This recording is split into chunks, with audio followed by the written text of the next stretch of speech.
Assalamu alaikum Walaikum assalam. and Ramzan Mubarak everyone, and missing you all so much. I hope you all are safe and have started this holy month with good spirit and hope. And let's pray that Allah Ta'ala showers His blessing on us in this holy month. So, dear kids, as you know, Ramzan is a very busy month, especially for the mommies.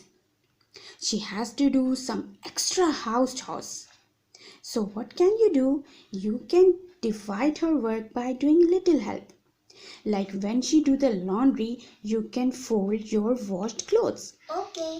Yes, that's great. So today's video is about how can you fold your washed clothes and put back on the right place, right? So here we go.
Good job, Abrish. Well done.